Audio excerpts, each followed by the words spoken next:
designing fabrics for my menswear collection, I look to the world around me for inspiration. Learning about new things helps me design, and in a way provides the men who wear my clothes a glimpse into other worlds. In past seasons, I've been inspired by architecture, nature, the Southwest, the undersea world, and now mathematics. Each season, I select a theme that provides the design foundation for my whole line, from shirts and sweaters to jackets, pants, socks, ties, and even furniture. I use a computer to help me design.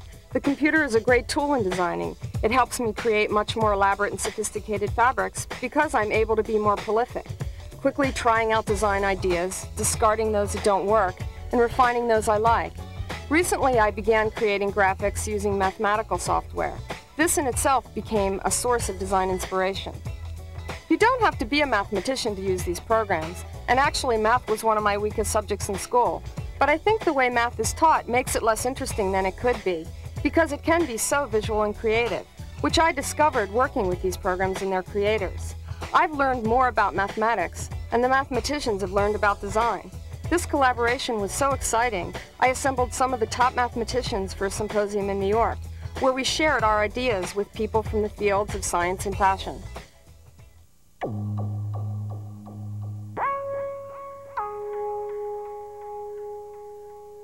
A fractal is a geometrical figure in which a motif repeats itself on an ever-diminishing scale.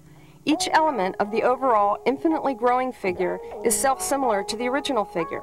The beginning form, which can be referred to as a seed, is transformed through repetition. One element, repeated onto itself, becomes a fern. Fractals were discovered by mathematicians in the late 1700s, but it wasn't until the 1980s when computers got fast enough that the mathematicians could bring their equations to visual life. Fractals can be linear or nonlinear. Linear fractals form many elements of nature. Clouds, mountains, plants are all fractal. This is one of the earliest fractals, dubbed the dragon by its inventor. Even music can be composed using fractal equations, like the odd piece you're about to hear.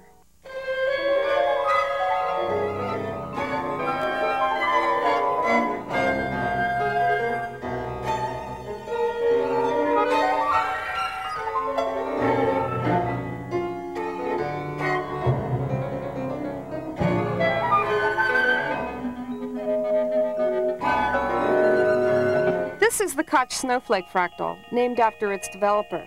For this and many other designs, I take the form, or a part of it, rotate it, put it into a repeat in a size and arrangement that I think will be interesting on a man's body.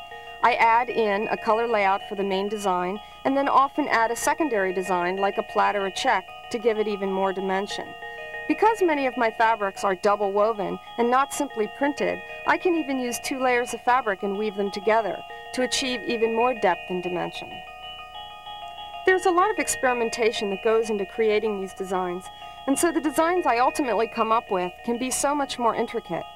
That's the thrill of making these clothes, and what makes my design special. In a visual world where just about every design is derivative, I think my clothes stand out as truly unique.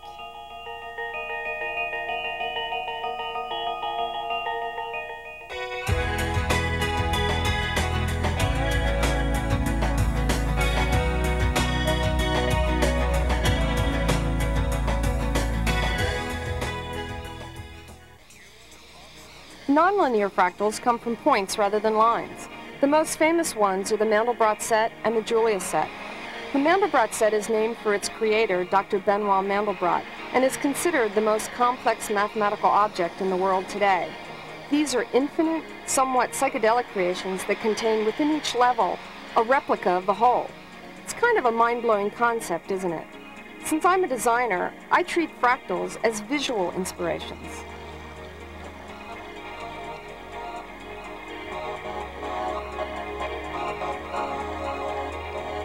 I use these forms by traveling through them, like I'm on a space journey. I freeze my computer on a section that's interesting, and then I use these different frames in my designs. I like to know how my designs tie into mathematics, but I don't have to be a mathematician to use these programs.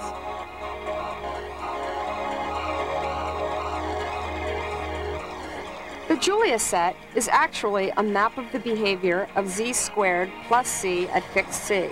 But I'm not sitting at my desk with a calculator. I just think the visual output of these equations is really great, and I have a lot of success using them as design inspirations.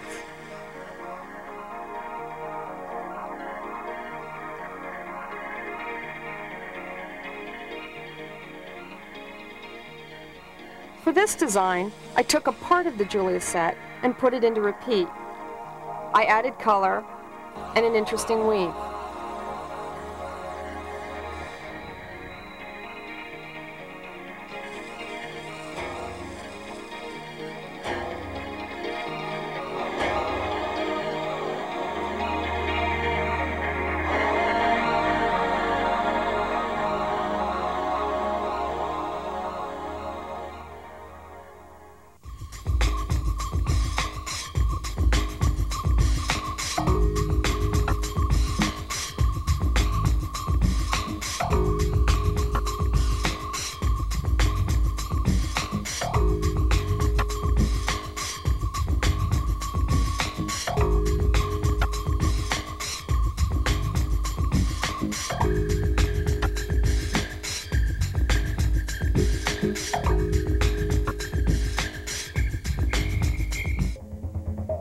This sort of Dr. Seuss-looking form is part of the Mandelbrot set.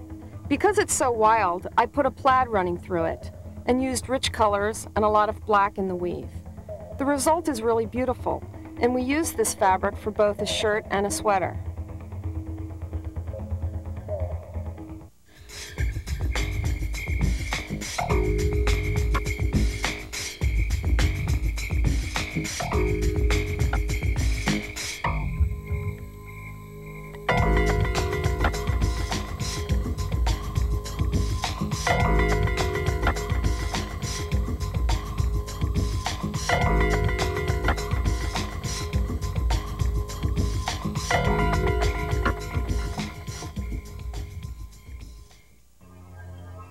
Even though the Mandelbrot set is infinite, it is repeating, and some of the frames can be similar.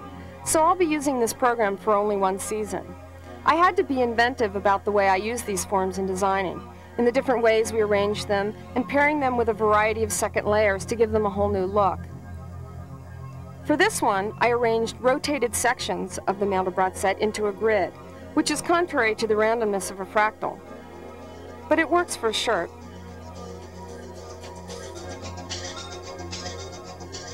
This looks like the edge of the sun to me, like a solar flare.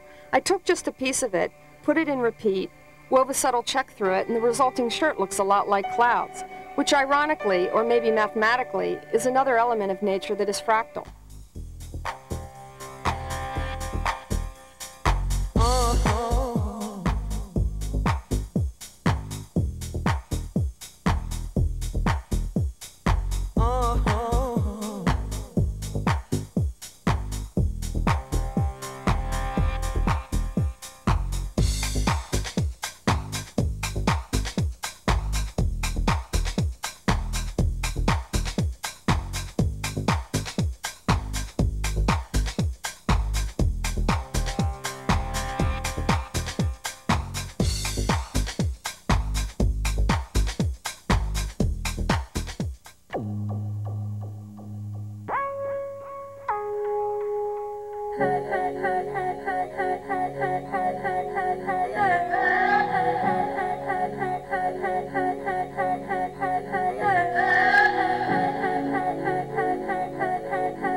Designs using the Vector Automata program are created using these modules.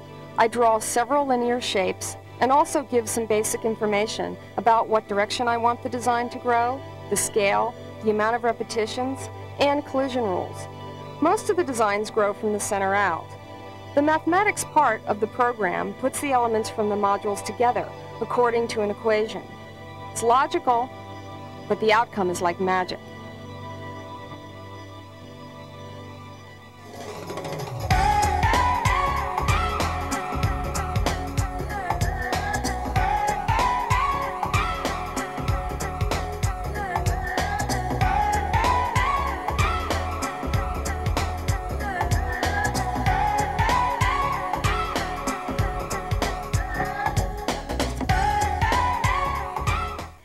select just a piece of the growth of this design, and using other textile design software, manipulate it to create something that will work well as a shirt.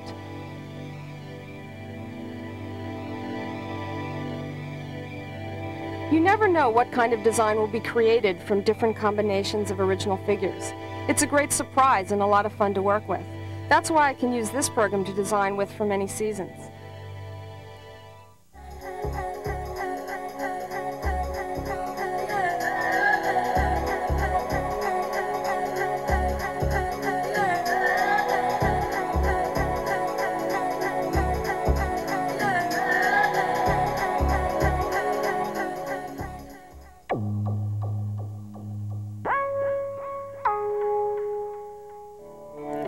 People seem to respond better to those things that are symmetrical, rather than those that are asymmetrical.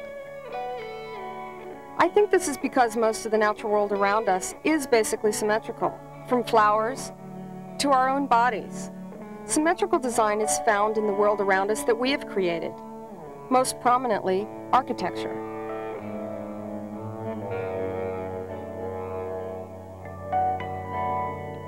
Mathematically, there are 17 different types of symmetries. The computer software I use allows me to take one basic shape and run it through these formulas, producing a huge variety of designs, all from one basic original shape. One simple rectangle is transformed into a variety of amazing designs through this program.